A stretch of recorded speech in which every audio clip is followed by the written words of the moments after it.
No episódio anterior do Infracast. Como é que você precifica uma empresa? Você precifica a empresa pelo que ela vale para o vendedor, não pelo que ela pode valer para um potencial comprador. Nossa performance, aí colocando um pouco o que o Mário está trazendo, era extremamente baixa. Precificação de imóvel sempre foi um gargalo nos processos aqui de programas de alienação de imóveis. A partir deste processo de diálogo com o mercado, nós sentimos que tinha espaço e havia interesse por uma licitação. Os administradores eles estavam ansiosos e curiosos por que seria esse modelo. Eu acho que vale a pena mencionar aqui que são as pressões políticas para não vender.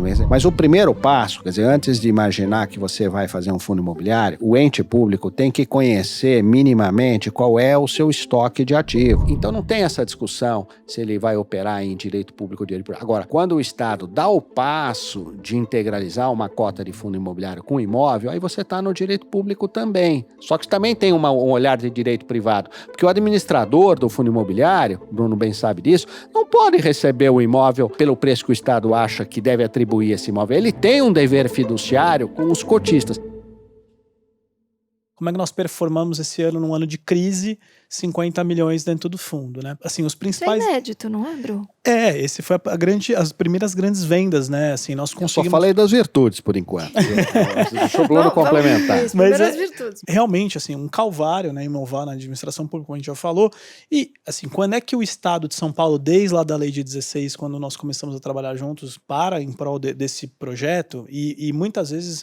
nós sempre acreditávamos que era mais rápido, tudo seria mais rápido. Acreditávamos que a licitação poderia ter sido mais rápida, acreditávamos que o regulamento teria sido mais rápido. Mas quando você olha para trás hoje, você sabe a importância de ter perdido cada minuto, né, em cada problema que apareceu, porque nós antecipamos muitos dos problemas, né, nós aprendemos no próprio processo e a partir disso veio o modelo sendo fortalecido. Então, nós integralizamos imóveis este ano. Né? A última discussão que a gente teve parece banal, mas é se pode ou não pode integralizar o imóvel público por ata direto, né? Sem pagar todas as custas de emolumentos, né? Já que se trata de um imóvel público. E tem toda uma discussão teórica e nós acabamos entendendo com o judiciário que o melhor modelo neste momento ainda era por escritura pública, né? E cada decisão dessa são 2, 3 meses, são conversas com vários interlocutores para você fechar o modelo. Então, esse ano nós conseguimos integralizar 80 milhões em imóveis e como esses imóveis já estão sendo trabalhados há 2 anos, ficou muito mais fácil. A gente chegou, ao integralizar, tinham várias propostas na mesa e sobretudo de diferentes aspectos. E o Comitê de Investimentos teve esse papel de analisar quais eram as melhores propostas, né? Me expliquem como que é a governança do fundo, né? Dentro do fundo. Então, a gente já viu aqui os atores. A gente tem cotistas. Vocês disseram que, num primeiro momento, o Estado é unicotista, né? Uhum. Tem o gestor, tem o administrador, tem o gestor, que é o operador imobiliário, né? Uhum. Enfim, tem a CVM, tem uma o série... auditor independente. O auditor independente. As empresas de avaliação. As empresas... Isso. Como é que fica, por exemplo, se tiver um dos desafios que vocês citaram os dois, o fato de que esses imóveis, muitas vezes, não têm lá toda a sua documentação, muitas vezes eles não estão regularizados. Enfim, se eu quiser, por exemplo, tratar de comprar, Isadora aqui, interessada, quero comprar um determinado imóvel que está lá no fundo. O que acontece? Como que eu posso tomar essa decisão e quando que eu posso de fato comprar? Assim, um dos modelos, uma das questões de inovação no fundo imobiliário do governo do Estado de São Paulo é que nós criamos um instrumento que também não existe, né, nos demais fundos imobiliários, que é um compromisso onde desde o primeiro momento o administrador, né, o consórcio, ele tem uma possibilidade de ação sobre essa carteira imobiliária, seja para avaliar, seja para regularizar, onde o Estado passou plenos de direitos para eles atuarem sobre essa carteira imobiliária. Mas isso então, com a integralização antes da integralização. Antes da integralização. Esse que é o conta. pulo do gato. Esse é o pulo do gato. Me contem. Mas assim, eu vou falar uma coisa, mas eu acho que o Bruno tem que continuar. Aliás, continua você, depois eu complemento. Então, na verdade, assim, este papel que o administrador tem, ele possibilita, desde o primeiro momento, quando alguém bate na nossa porta e diz, olha, eu tenho interesse num imóvel, no mesmo momento eu já direciono para a equipe do fundo imobiliário que começa a trabalhar com o consórcio, que começa a conversar com aquele investidor, identificando quais são os produtos que eles desejam, quais são os melhores imóveis, e desde o primeiro momento, ainda que o imóvel não esteja sobre a sua posse nem responsabilidade, ele trabalha para adquirir a fidelização daquele cliente. Então, esse é um ponto importante. O segundo passo é que ele tem acesso por conta desse instrumento, a este imóvel a qualquer momento. Então ele pode ir lá fazer ações de regularização, ele pode ir lá avaliar, ele pode ir lá levar investidores, prospectar esse imóvel. Então o fato de não estar integralizado não inibe o consórcio de atuar. Então esse é um ponto importante. Aí falando também um pouco dos problemas do fundo imobiliário e um pouco como é que esses problemas podem ser mitigados, né? Isso é bom. Põe uma pimenta, Mário. Até teriam outras virtudes. Você perguntou da governança, tá? Quer dizer, é uma governança robusta, é uma governança que, por exemplo, obriga o administrador, isso por previsão do regulamento imposta pelo edital, encaminhar ao Tribunal de Contas por iniciativa própria, quer dizer, cumprindo uma obrigação, na verdade, do regulamento, a mesma informação que ele é obrigado a disponibilizar aos cotistas pela CVM. Então, uma demonstração de que não é uma estrutura que está buscando ser opaca, né? Ela tem que ser transparente e, se possível, até mais transparente do que uma estrutura tradicional. A figura do comitê de investimentos não é algo usual nos fundos imobiliários, né? Quer dizer, mas estava no edital. Isso cria uma tensão entre o administrador, porque tudo que o administrador não quer é interferência dos cotistas nas decisões de investimento. Isso não é só fundo imobiliário, qualquer administrador de qualquer fundo de investimento, com qualquer perfil, tem esse receio. Quer dizer, eu quero ter realmente cumprir o meu mandato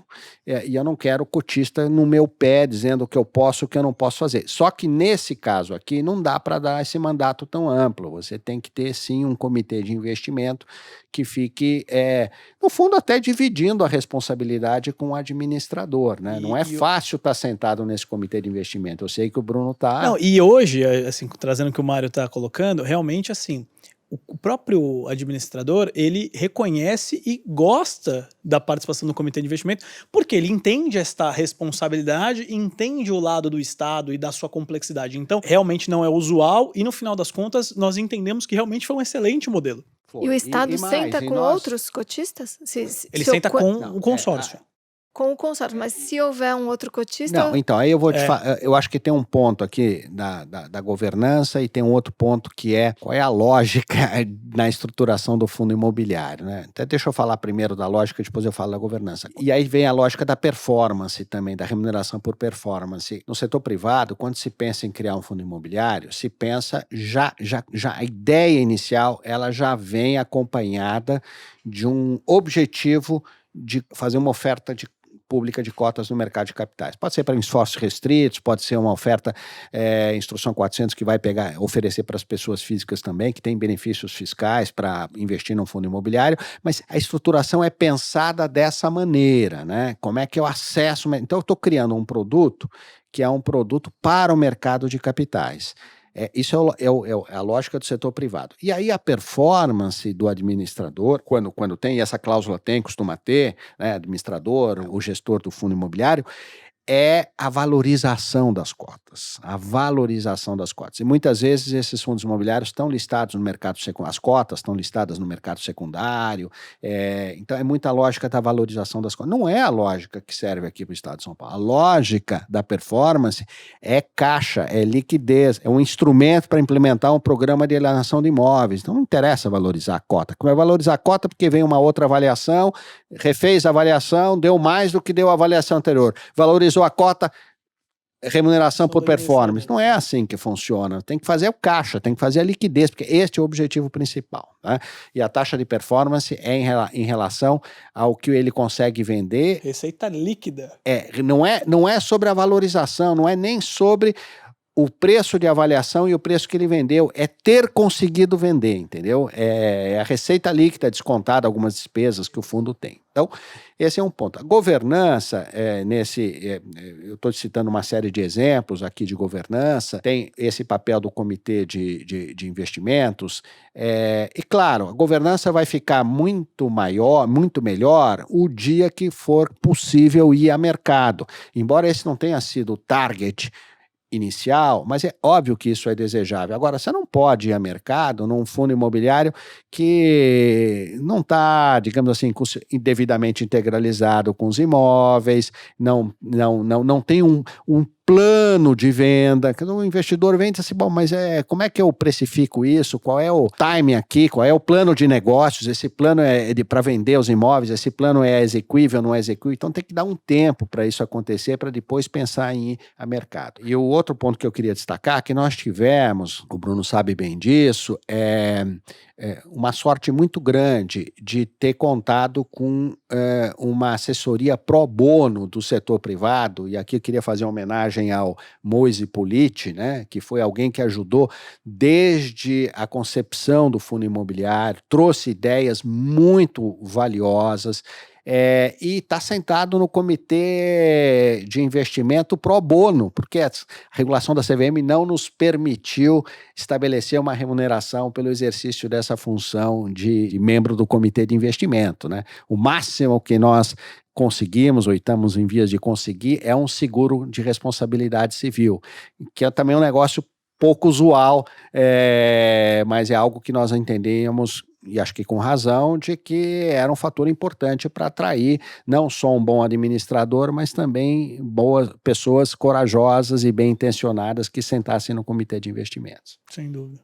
Não, isso é muito bacana e mostra também o potencial de replicabilidade desse fundo, né? Acho que o Moise, ele é excelente, excepcional, dispensa aqui quaisquer apresentações, mas ao mesmo tempo ele se interessa, né, pelo modelo e por que foi desenvolvido e também, lógico, tem muito a contribuir, que bacana. E aí sobre essa questão em especial que o Mário citou aqui, sobre o movimento potencial futuro de se ir a mercado, né? O que acontece nesse momento e como é que o Estado, que até então é único cotista desse fundo, passa a se relacionar com os demais potenciais cotistas? Pode falar, Bruno. Quer dizer, para o Estado é tudo que ele quer dizer, é o shortcut para alienação. Em vez de você alienar os imóveis no fundo, esperar alienar os imóveis no fundo, amortizar as cotas, etc., o Estado consegue vender as cotas. Isso é grande. Agora, não vamos nos iludir, você só consegue fazer isso quando ou você tem um patrimônio muito bem caracterizado na largada, que eu duvido que a maioria... A menos que você selecione um imóvel, grande imóvel, faz um fundo imobiliário, aquilo tem um potencial de desenvolvimento, tal, aí talvez você consiga ir a mercado se o projeto tiver razoavelmente definido, porque também comprar petróleo embaixo do mar, você sabe que pode dar errado também, né? Não, mas é isso. Primeiro que também o nosso modelo, né, como talvez hoje, como o Mário falou, talvez a gente já tivesse uma outra visão, né? Tenho certeza que a gente já faria coisas diferentes, e uma das coisas que eu acho que eu já faria diferente na seleção da carteira era essa, porque o mercado também nos pedia isso, né? Porque é mais fácil de administrar imóveis com a mesma vocação, né? E essa discussão foi uma discussão nossa lá atrás de, bom, vamos segmentar, não vamos segmentar, né? É claro que para o Estado é muito mais cômodo, e de uma certa forma também era um balão de ensaio isso aqui, põe tudo, vamos por tudo, né? Desde a fazenda, a Nesga lá na Faria Lima. Até a vaga de garagem. Até a vaga de garagem, né? E então assim, tem commodity, tem imóveis para desenvolvimento. Então assim, claro, para o administrador e para o operador imobiliário, é um grande desafio você conseguir achar quais são os melhores compradores para essa gama aberta de vocação. Por outro lado, eu acho que assim, o fundo também tem a sua flexibilidade. Então nós temos que pressionar o mercado de dizer, olha, amigo, eu te contratei para isso, porque se você não souber fazer isso, então deixa o Estado continuar vendendo com a sua política, né? Então o Estado realmente ele precisa incentivar o mercado.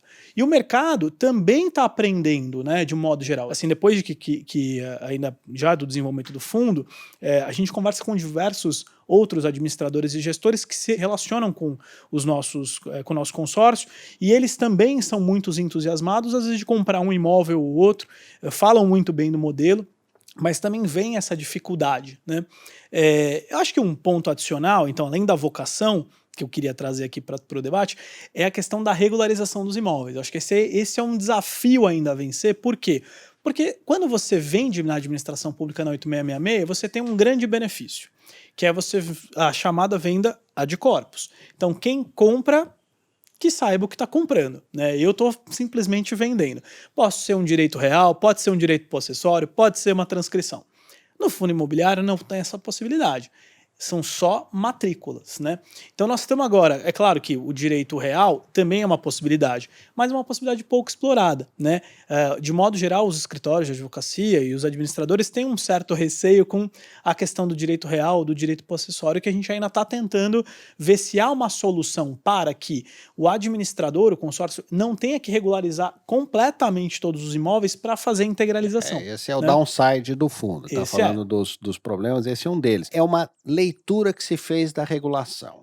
Não quer dizer que essa leitura seja a única possível, mas é a leitura que está prevalecendo nesse momento, até por conservadorismo, né? Mas a 8668 e a 472, elas permitem a integralização de Direito real. né? Direito real. Real, é.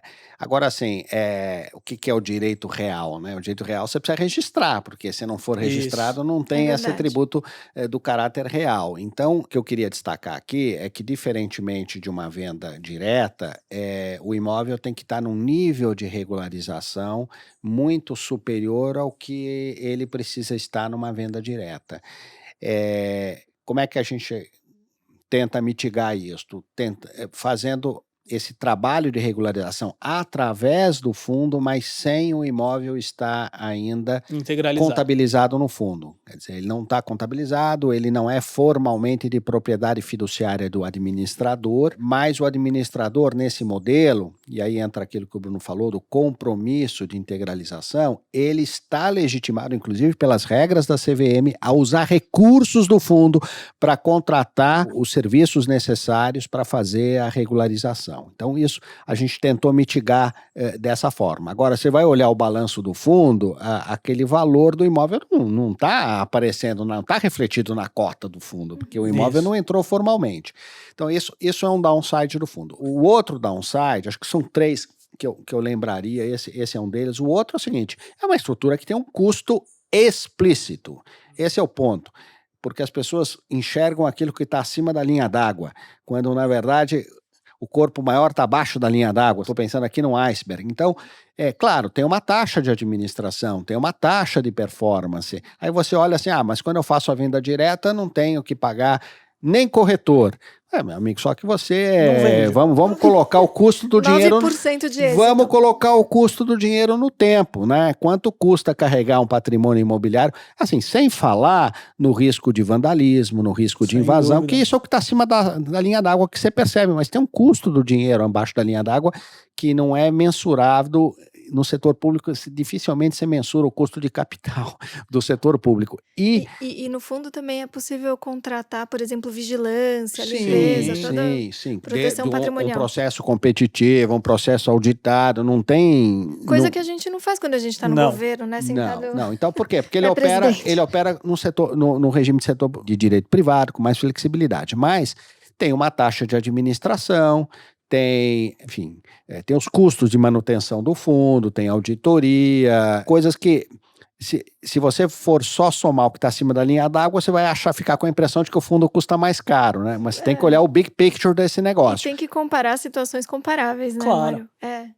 Porque, assim, de fato, a prática no setor público é o não fazer, e o não fazer não significa que está certo. Exato. Né? E que seja menos custoso, né? Porque no fim das contas carrega custo. Isso você demonstra que no final do dia o fundo imobiliário é mais eficiente do que um modelo de venda direta, tá? E as imunidades tributárias? Isso, esse é o terceiro ponto. Agora você tocou no terceiro ponto. Ele tem uma ineficiência tributária de 2 impostos aqui, na verdade, 3, né? O imposto de transmissão intervivos, que é de competência municipal, o IPTU se for um imóvel urbano e o ITR se for um imóvel não urbano, imóvel rural. Porque é um fundo no âmbito do Estado, o Estado já isentou dos demais tributos eventualmente incidentes. Não, ele tem imunidade. O Estado, assim, enquanto o imóvel estiver na propriedade formal do Estado, ele não paga IPTU, se for urbano, não paga ITR se for.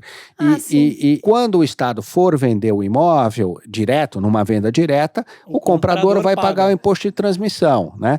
Quando você está dentro da estrutura do fundo, O fundo é uma entidade privada. Então, portanto, quando você faz a transferência formal da propriedade do imóvel para o fundo, você desencadeia todas essas incidências tributárias, você desencadeia o imposto de transmissão, você desencadeia, começa a incidência do IPTU, do ITR, e quando o fundo vende, tem uma outra incidência. Então você tem uma dupla incidência, que é, digamos assim, é um problema isso. Isso realmente é um problema.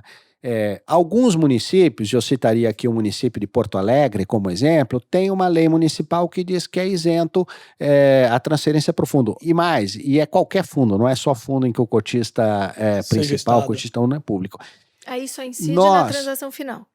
Só incide uma vez na transação final. Agora, o que nós defendemos aqui que poderia ajudar muito o fundo imobiliário sem prejudicar o município. Pelo contrário, eu acho que até melhorando a situação do município, para mim era uma lógica muito simples. É dizer assim, olha, tudo bem, vai ter as duas incidências, viu? Não vamos. Só que vamos diferir a incidência na entrada para quando vender o imóvel. Então, município, em vez de uma venda direta que não vai acontecer tão rápido e que você só vai receber uma vez, dê este tratamento que você vai receber 2 vezes, né?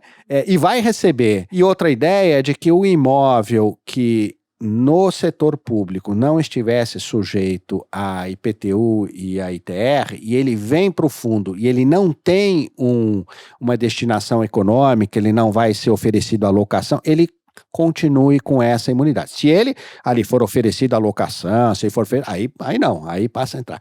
Agora, por incrível que pareça, isso é dificílimo de sensibilizar os municípios a reconhecerem que faz sentido esse modelo. E mesmo porque nós temos, assim, na carteira do Fundo do Estado, são 54 municípios diferentes, são 54 atores para conversar. E além disso, às vezes, tem esse problema que o Mário já trouxe também, que é o problema político, porque naquela área ali o município sonha em fazer alguma coisa. Então, aí ele vai fazer de tudo para não sair a operação. Então, ele sonha em um dia o Estado fazer um grande investimento, enfim. Então, quer dizer, além dele não ajudar o Estado a ter liquidez, ele ainda prejudica o modelo. Então, esse é um outro, é uma dificuldade adicional. Então, né? aí, Isa, é o seguinte... como é que você mitiga isso? Como é que você supera isso? Você precisa ter caixa no fundo para começar a trazer imóveis, entendeu? Porque vai ter esse custo inicial, no mínimo o custo do imposto de transmissão. Claro, tem custos que nós já previmos, de uma due diligence do imóvel antes dele vir para o fundo, custo de avaliação, tudo isso foi previsto no modelo. A ideia foi diferir o custo do imposto de transmissão quando a gente já tivesse uma venda engatilhada, entendeu? E é isso que tem sido feito. Quer dizer, você traz o imóvel ao fundo, inclusive o trabalho de prospecção e preparação de venda inicia antes. Você traz o imóvel ao fundo, por isso assim, é meio entrar e sair, é uma passagem, pelo fundo, né? Mas é bom, porque todas as atividades preparatórias já são legitimadas, né? Eu até tive uma conversa com o Bru, assim, recentemente, viu, Mário, sobre esse ponto específico. É mirabolante essa ideia, mas eu até cheguei a falar, poxa, mas se o administrador ele só tem a propriedade fiduciária de tudo que acontece ali no fundo, não deveria ser considerada transmissão do Estado para ele nessa primeira transmissão. A única transmissão efetiva é a que se dá no final. Lembra que a gente conversou disso? Mas aí é o seguinte, mas aí... Você tem que começar a fazer umas distinções, né? Porque se é um fundo em que o Estado é cotista único, fica mais fácil de desenvolver esse raciocínio. Mas você começa a ter outros cotistas no fundo e isso é desejável que tenha, talvez essa lógica não faça tanto sentido mais, né? Enfim, eu acho que esse é um dos pontos, e aí que entra quem é que dá essa liquidez inicial ao fundo? No nosso caso concreto aqui, foi a CPP. Que para a CPP foi um ótimo investimento, porque ela investiu cerca de 10 milhões de reais, com cotas que nós chamamos de super seniors, com uma rentabilidade de CDI mais 125%, e ela é a primeira a sair. Fez liquidez, já está praticamente em vias de amortizar. Assim, que ela pode pensar, bom, mas qual é o investimento que dá 125% do CDI e tal, assim, com esse risco, né? Então, até poderia ser interessante para a CPP continuar no fundo, mas não é essa a regra, ela é obrigada a sair. O fundo tem o direito de resgatar, no fundo aqui, amortizar as cotas da CPP, porque o fundo não pode ficar carregando um cotista que custa tão caro assim, se ele já cumpriu o papel dele, entendeu? É caro, né, Bruno? É caro. Então essa que foi a ideia. Agora, tem um outro modelo alternativo que não precisaria, ou o próprio ente público, ou um braço do ente público, como é a CPP, dessa liquidez inicial, que seria cobrar essa liquidez inicial do administrador. Taxa entendeu? de ingresso. Oi? Uma taxa de ingresso. Não, ele vai ser cotista, quer dizer, ele vai dar liquidez, pode ser super cotista, inclusive, ele vai dar liquidez inicial, e aí você começa a talvez atrair um perfil de administrador que combina uma expertise de administração com uma capacidade financeira, entendeu? Esse é que eu acho que é o sentido evolutivo do modelo. Perfeito. E aí daria para captar isso na própria licitação, né? Isso. Sim. E olha, esse é uma discussão super interessante que vocês dois aqui já propuseram, sobre justamente você conferir liquidez a partir dessa ferramenta de mercado de capitais que já está consolidada e que foi testada por vocês e por toda essa equipe bacana nesse ambiente. Uma das coisas que a gente discute aí, levantando aqui a sardinha para as PPPs, é sobre como os ativos imobiliários nem sempre são percebidos pelo mercado como boas garantias de contraprestação e aporte de recursos em parcerias público-privadas. E já que a gente também falou sobre a CPP, que é a Companhia Paulista de Parcerias do Estado de São Paulo, vamos falar um pouquinho sobre a conformação de garantias a partir, quem sabe, desse fundo de investimento imobiliário, porque os imóveis, né, os ativos imobiliários talvez não sejam uma boa saída para essas garantias, a não ser em casos específicos, enfim, eles até podem ser tratados. Mas um fundo ou cotas desse fundo poderiam ser usadas para isso. E aí, se vocês puderem contrastar isso também com o prazo, né? O prazo aqui do fundo que a gente está falando é de 5 anos, né?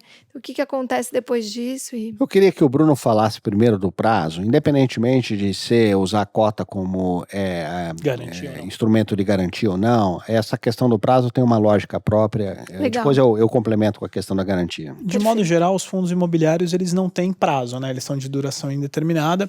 Porém, para o Estado de São Paulo não fazia sentido, né, criar um modelo onde o administrador não teria os incentivos necessários para fazer caixa rápido, né? Buscar essa liquidez almejada rápido.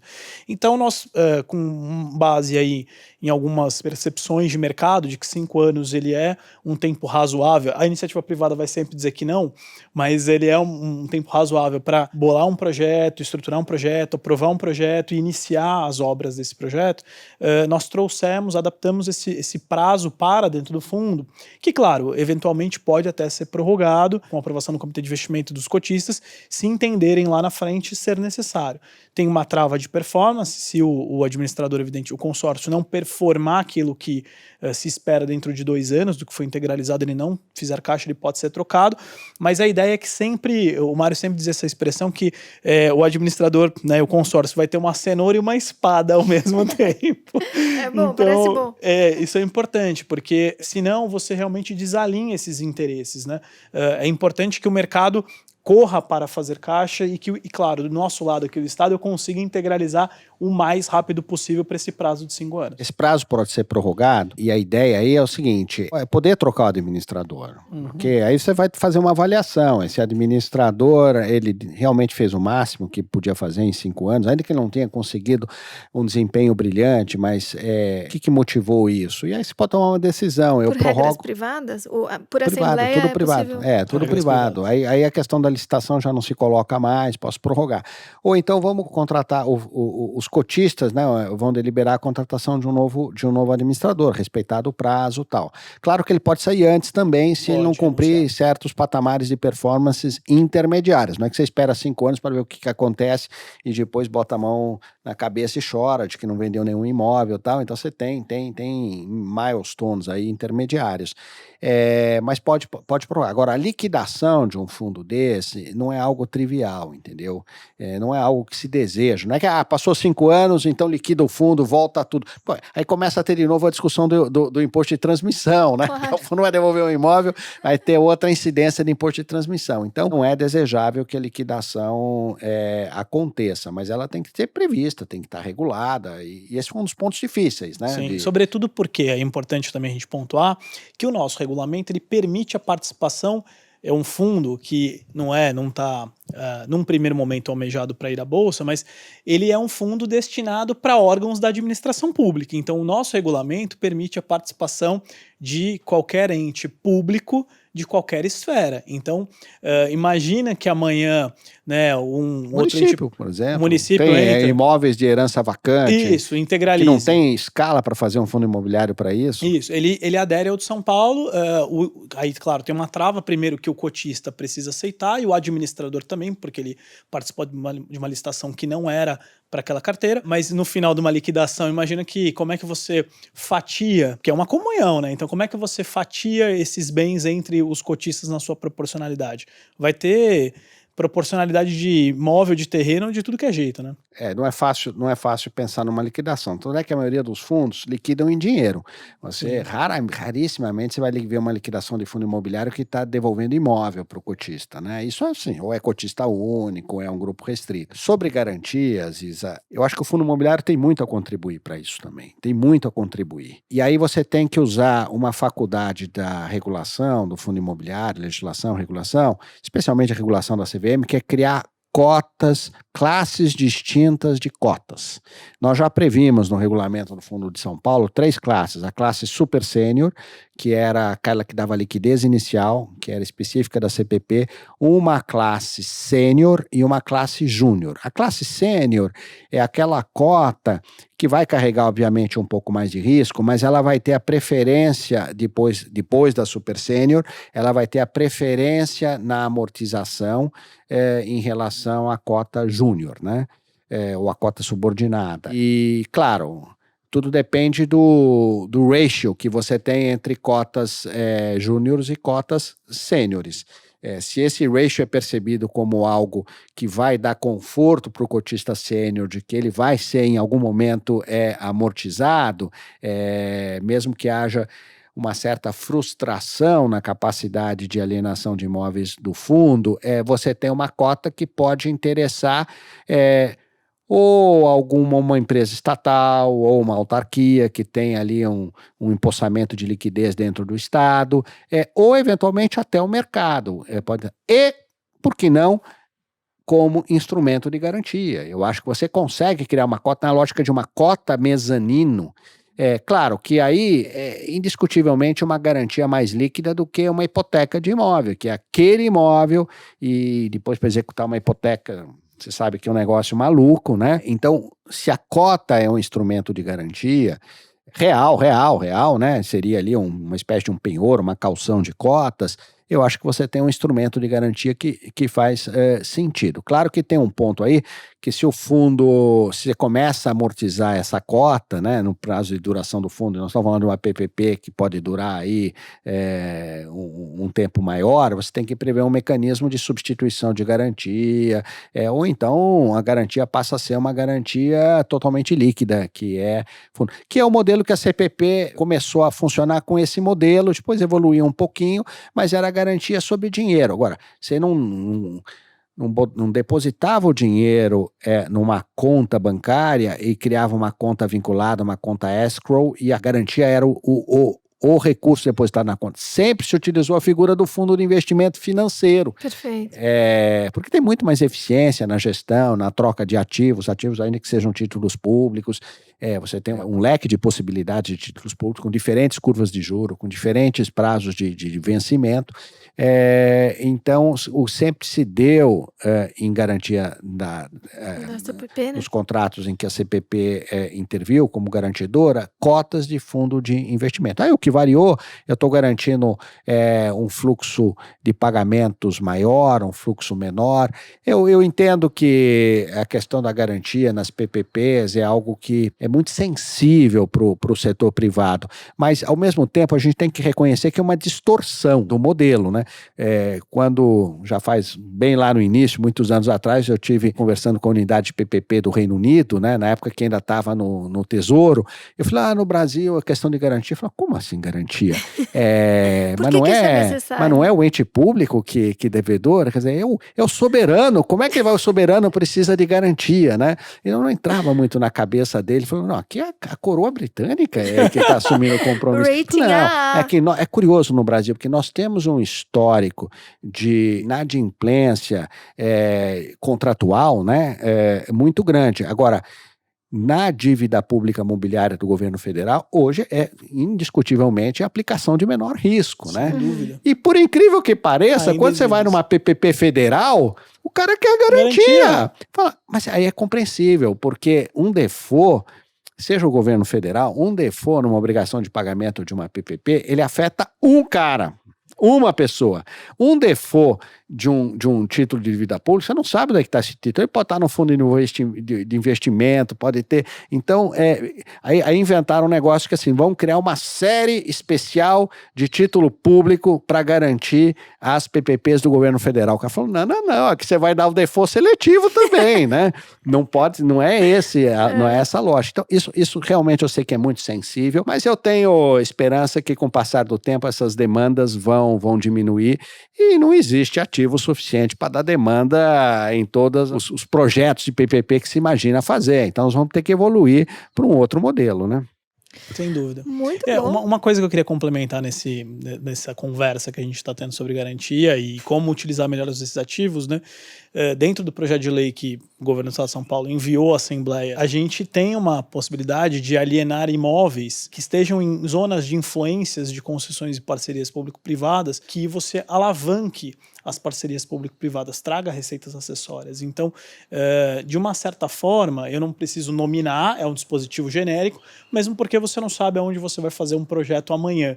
Mas eu acho que este é um ponto que o legislador nos der o voto de confiança, certamente alavancará novas coisas para o Estado. Todas as autorizações de venda de caráter específico ou genérico que estão nesse projeto de lei, né, que é enviado semana passada, também autorizam utilizar isso para integralizar cotas de fundo imobiliário. Exatamente. Então, se vai ser fundo imobiliário, se vai ser venda direta, isso tem que ficar em aberto. Claro. Porque em algumas circunstâncias pode justificar o modelo, outras não. A União fez também recentemente uma lei, fruto de conversão de uma medida provisória, que avançou muito nesse sentido. Claro que está prevista as duas alternativas, mas a ideia ali foi dar flexibilidade para alienações diretas. E tentar trazer as flexibilidades que hoje são possíveis no ambiente do fundo imobiliário para uma venda direta à administração. Claro que a estrutura é mais simples, mas obviamente tem uma outra percepção de dificuldade do que seria uma operação quando feita diretamente pelo fundo imobiliário. Uma coisa muito interessante é o direito de preferência, entendeu? Uhum. Que outro dia me questionam assim, é possível dar direito de preferência para alguém participar de uma licitação? A resposta é depende, tem uma justificativa razoável, né? E nós temos vários exemplos de direito de preferência para o que é microempresa, com essas coisas, né? Sim. Tem. Sem lei. Então, é interessante, quem custear as despesas de regularização, de eventualmente até de avaliação, ele tem uma preferência, igualdade de condições. E se não for ele o ganhador, ele é ressarcido, né? Isso. Que é uma lógica assim, poxa, senão vamos esperar as coisas acontecerem sentado, né? Muito bom, senhores. Eu gosto desse Infracast porque ele me permite só falar com presidentes, né? Então aqui temos os presidentes de conselhos, de imobiliário, uma coisa de louco. E eu achei que isso foi de fato uma aula. Tô aqui impressionadíssima com esse caminho que vocês percorreram. Falar que inovação é difícil em governo é verdade, mas com essas duas cabeças e esse time que participou, enfim, não é uma novidade, né? Porque se tem alguém aqui, se tem alguém que inovam no setor público, são vocês, e eu tenho orgulho de ser amiga de vocês, ser aluna de vocês também, e muito feliz por vocês terem me concedido essa entrevista. Então, uma última pergunta, só para a gente finalizar, enfim, para concluir, Queria saber o que vocês acham que no futuro a gente pode esperar a respeito desse modelo, né, que foi pioneiro, como vocês bem colocaram, e ao mesmo tempo tem um potencial de replicabilidade, como a gente falou, tomados alguns cuidados, claro, mas eu acho que aos poucos essa transferência de tecnologia está sendo aí feita, né, e ao mesmo tempo tem uma desmistificação do que é esse modelo. O que vocês acham que vai acontecer assim daqui a pouco com esse fundo de investimento imobiliário e outros tantos que possam nascer a partir desse bom exemplo? Deixar o professor primeiro. Olha, Isa, se eu tivesse a lâmpada do Aladim, mas com uma diferença de que eu só posso fazer um desejo, só um desejo, não 3 desejos, né? E pensando aí em preservar esse modelo e permitir a disseminação, era resolver o nó tributário, entendeu? Claro que você tem soluções desde mais radicais, como uma lei complementar, que eventualmente cria aí uma hipótese para excluir da tributação essa transferência para o fundo, ou então soluções mais locais, mais disseminados. Então, acho que se isso for resolvido, o modelo, ele, no meu modo de ver, ele fica imbatível. Imbatível. Agora, se isso não for resolvido, ele continua sendo uma boa solução. Só que aí ele tem que demonstrar ainda mais eficiência para justificar a sua existência. Essa é a primeira observação. Segunda observação, eu acho que a gente vai evoluir para um modelo menos de somar tomate com banana e melancia e abacaxi, que foi esse modelo pioneiro, e mais ativos segmentados, como o Bruno falou. E você pode evoluir para modelos onde que a União Federal está tentando fazer isso, onde você tem o fundo com o objetivo de regularizar uma ocupação. Então não é só uma missão de alienação, é uma missão de política pública. Claro. E você pode fazer muita coisa. Entre uma PPP da habitação e um fundo imobiliário, você tem que pensar 2 vezes qual é o melhor modelo para fazer um negócio desse. Sensacional. Então, são as minhas considerações finais. Eu endosso o que o Mário falou, sem dúvida nenhuma. Eu acho que essa visão de utilizar fundos imobiliários para fazer políticas públicas é uma necessidade. Eu diria que assim, o Estado precisa ser criativo. Eu acho que a gente tem discutido um pouco com as áreas de como, além dos fundos imobiliários, como outros formatos que dialogam com os imóveis podem ser agregados, né? Então eu acho que hoje você tem imóveis do Estado que poderiam participar de FIPs, você tem hoje uma gama de fazendas do Estado que possibilitariam a emissão de CRA.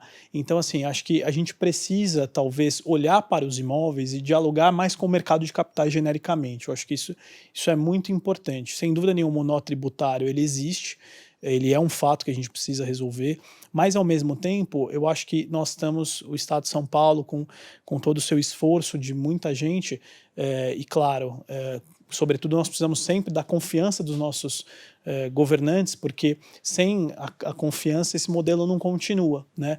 E eu acho que a gente sempre pode mais. Nós que estamos hoje na linha de frente do processo de desmobilização do Estado, a gente se cobra muito. Porque realmente assim, o Estado de São Paulo não pode apenas vender 50 milhões e se sentir feliz. É claro que é uma vitória, mas a gente pode muito mais. O Estado de São Paulo precisa de mais. Então, nós trabalhamos dioturnamente para fazer esse modelo dar certo, para fazer o método tradicional, porque também não podemos apostar num cavalo só, mas eu realmente avalio que cada vez mais a agenda imobiliária, seja pela desburocratização via as leis federais, via as leis estaduais, mas ela é premente. A gente precisa enxergar o ativo imobiliário como um ativo pesado, desnecessário. Ninguém está falando aqui de vender aquilo que é um bem público, mas todo o entorno, né, a administração pública de um modo geral, ela precisa se desapegar. A gente sempre acha que um dia aquele terreno, aquela casa pode ser um bem a ser utilizado. É claro, mas a gente precisa lembrar que o Estado ele tem um poder do soberano, como o Mário colocou, ele é onipresente. Então, a partir do momento que ele identifica uma necessidade, ele vai lá e desapropria. Então, eu não tenho por que carregar tantos imóveis para um dia, se necessário, utilizar. Então, a mentalidade do brasileiro, a mentalidade da administração pública precisa mudar. Isso é um choque que a gente está tentando fazer. Trazer, né, dialogar com o fundo imobiliário, muitas vezes nos taxaram de criminosos, né, como se fosse um grande crime, né? Você, de fato, tentar diminuir este peso de áreas que realmente não tem mais utilidade. Então, eu acredito que o diálogo com a sociedade, a participação via fundos imobiliários, com essa democratização dos fundos, ela é essencial para a gente transformar essa visão sobre os ativos públicos que não tem mais tanta necessidade assim. Muito bom, muito bom. Então, olha, uma mensagem que eu posso extrair desse nosso bate-papo é que a agenda de infraestrutura ela não pode ser descasada das ferramentas de mercado de capitais e dos ativos imobiliários, e desse pensamento de que a gente precisa otimizar isso a partir de todos os instrumentos que a gente tem. Muito bom, muito obrigada, Bruno, muito obrigada, Mário, foi excelente, um prazer enorme, uma honra poder conversar com vocês hoje. Obrigado, Isa. Eu queria te agradecer pelo convite, te parabenizar pelo canal. Acho que todo esse trabalho que você tem hoje feito de diálogo é fundamental para oxigenar a máquina e para, sobretudo, atrair novas pessoas para refletir e ajudar o poder público de como se melhorar, como ser mais eficiente, ser mais eficaz e efetivo. Obrigado e parabéns.